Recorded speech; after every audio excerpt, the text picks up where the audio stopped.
Asalaamu calaykum waraxmatullaahi wabarakaatu. Akhyaarta sharafta badan soo dhawaada. Maanta waxaan sameyneynaa ismoordeg waxaan ka sameyneynaa. Waxaan dhex gelin doonaa farmaajo. Farmaajadan saddex geeska ah oo yaryarta ah waan soo iibinay. Ismoordegana intuu ku jiraa waa maxay ahayd cajiin oo si fiican loo xashay oo farinjeer la geliyay, laga soo bixiyay, la geliyay, saacado lagu riboosay farinjeerada. farinjeerka dhexdiisa waa kaas afar geeskaas u jaran yahay. dukaamada dhan laga helaa oo wuxuu ku jiraa farinjeerada.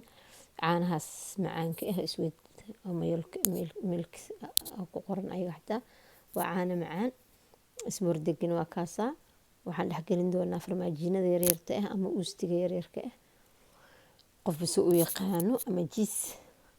marka nala socda, hadda idin tusi doonaa sidaan u sameyneyno insha allah. marka waa kaasaa afurka maanta waxaan rabnaa inaan saan u sameyno. marka hadda si fiican idin tusi doonaa. farmaajada waa tana waan ka furanay, saddex geesay u jaran tahay, waa saddex xagal.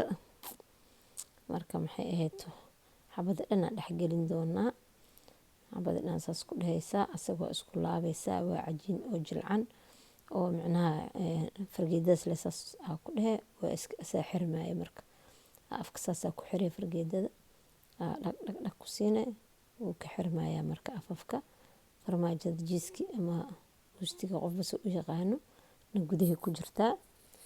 marka maasha allah nala socda, saasaan ka wada dhigan doonaa. waxaan ku dubi doonaa foornada ama ungaha, qofba si u yaqaano. foornada caadiga ah lagu dubaa, saliid lagu dubaayo. mid kasta xabad jiis aan dhex gelin doonaa.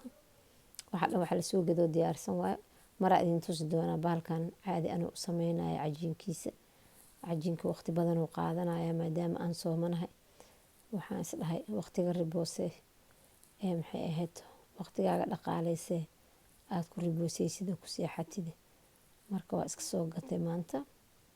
marka waqti badan u baahan yahay. wuxuu rabaa in markaa xashtid inta subag buura saartid ku xashtid, farinjeerka gelinay inta fidisid oo bac ku duubtid. waa 3 saac uu ku jiraa, waa soo bixinay. haddana waxaa saaraya subag buuro kale, haddana waa sidoo kale waa ku xashiyay, haddana waa ku fidinay, haddana baca ku laabay, haddana farinjeerka gelinay 2 saac kale saas. marka waqti dheer uu qaadanaya. marka maraa idin tusi doonaa oo waqti haya insha allah. asaga sidaasaan ka wada dhiganay. hadda caanihii macaanayaan furanaynaa. caanahan macaan dukaamado dhanaa laga helaa, waa wada taqaaniin kuleyto. caanaha waa korshushubaa, kadibna maxay ahayd waxaan geli doonaa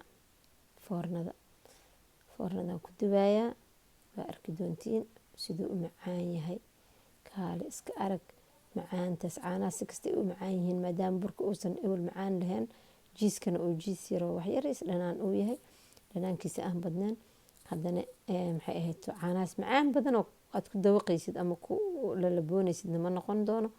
wuxuu noqon doonaa macaan kaale iska arag istubendo ah. marka waa kaas. hadda foornadan gelinaynaa. maasha allah nala socda.